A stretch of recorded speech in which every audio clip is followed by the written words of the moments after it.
Okay, here we go. Our founding fathers had a secret. What was the secret? A treasure.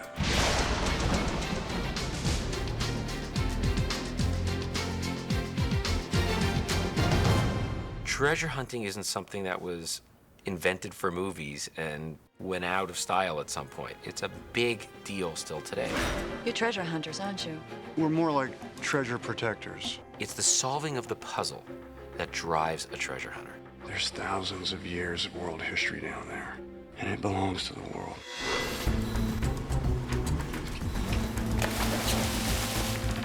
I think what inspires me most about treasure hunting is bringing the history to life. We're about 3 miles from that peak over there. It's not so much an obsession with the wealth, because that wealth may or may not happen, and more often than not doesn't happen, but it is an obsession with the history. It's got a glaze on the inside, and then on the outside it's got some blue paint. It's full of romance and adventure and history. That little flower pot. It really becomes a way of life, and there's so much to learn.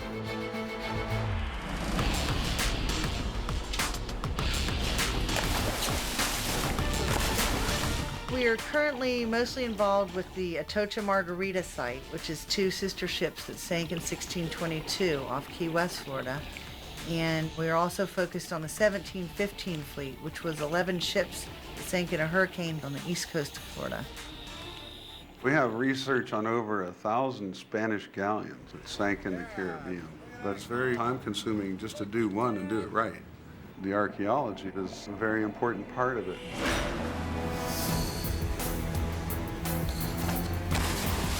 When a coin is buried in the sand, it turns the sand black around it. It's a chemical reaction between the silver and the salt water that produces silver sulfide. All right, look at that. There's some good ones there. Wow, the ones in the middle are going to be real nice. We get an eye for it. Whatever looks like it doesn't belong there, even little bits of pottery or little bits of junk.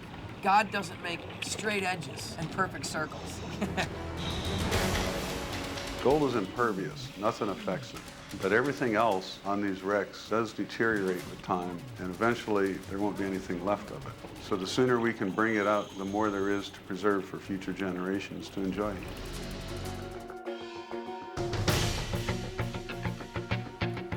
I got started treasure hunting when I was 11 years old in the Guadalupe Mountains of West Texas, and I was hooked, and I've been going ever since. We go after lost caches of treasure, often from bank robberies. The most recent adventure that we had involves a pack train of silver that was on its way down to Mexico City when it was attacked in the Sierra Madres. The men stashed the silver in a cave, and then in the process of fleeing, all were killed but 2. The 2 that made it back to Mexico City logged it in a journal, and we found that journal. We spent 7 years trying to follow their path through the Sierra Madres, and we finally found it. One of our party was walking along the cliff face, and we heard him scream, and we thought he had been bitten by a rattlesnake. We ran over to where he was. We peered into the slit in the limestone wall, and when our eyes became accustomed to the darkness in the slit, we saw what had to have been hundreds of bars of silver that had been thrown into that crack. There were 888 bars of silver. When you find it, that's just the beginning. Then the conservation work really starts. Hello, Mel. Hi, Mel. My father was one of the pioneers in treasure hunting, and he made it possible for us all to continue on. Mel started the Mel Fisher Maritime Heritage Society, and hopefully that'll be a repository forever that people can learn from the adventures and the recoveries that we've been doing all of our lifetime. When we first started, the way the people cleaned stuff was they would dip it in acid, but in a few years it would start crumbling apart. So my father developed these conservation techniques, this reversed electrolysis that we use today, which cleans the artifacts. It takes a lot longer. A coin will take a couple of weeks, but when you're done, you have a piece that will last forever. 99.9% of the stuff that we find takes weeks, months, and sometimes years to go through the electrolytic process to preserve. This is copper and lead sheeting from the shipwreck. And this is pottery. And that's an artifact of some sort. We don't know what yet. Every piece is recorded. What I'm doing here is taking all the data from the excavation boats that are actually digging and doing recovery work and bringing them into a charting program so we can see how the trail of the Atocha is developing. Each one of these colored circles represents an artifact. The purple, for example, is silver coins. The yellow dots, that's gold running up the trail. Blue, that's pottery, and green is iron artifacts. And it's kind of like following a trail of breadcrumbs through the forest. I study these charts a lot.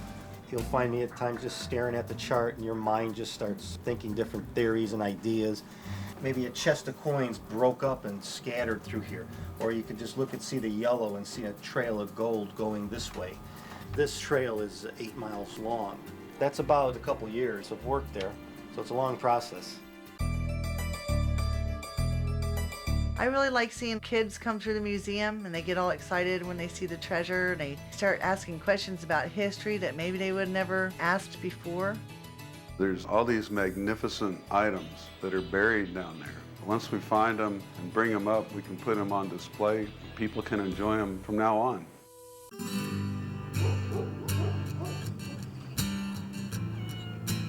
Treasure recovery has changed quite a bit since I started. I still pursue the quest much like I did 40 years ago. I revel in going out into the field and in searching. Others tend to be more high-tech oriented, and we have at our disposal these days a lot of technology, including sonar and precise metal detection. For what we look for, that is the buried treasure, the hidden caches, we found these tools not to be that useful to us. Most of what we look for is hidden so well that metal detectors don't reach it. It's basically the dogged work in the field, which is what we love. And tie the animals to that tree over there, and then we can do the rest of it on foot. For a young person interested in treasure hunting as a way of life, you have to understand that a great deal of this involves research. Probably 90% of any hunt involves research in the libraries, studying topographic maps, geologic maps, to try to get some feeling for what you're up against. We have come to appreciate the history to the point where we chase down the history with the same energy that we chase down the treasure. Treasure hunting is a rewarding hobby, very rewarding hobby, and just a lot of fun. The most rewarding aspect is not the monetary reward. It's the healthy atmosphere, it's the camaraderie of other treasure hunters, and learning about a lot of history. And that's what I love, is the history. Normally, you don't need a permit. If you are on private property, then you need to go to the people that own the property. But the beaches and the city parks and things, no, you can just go. To a young beginner, you don't have to buy a very expensive metal detector. $99 will buy you a nice little start-out metal detector, and you can go out and find the same thing us experienced people find. The biggest tip to anyone just starting this hobby is to be courteous, do not dig holes, and don't leave a big mess. Good luck on your treasure hunt.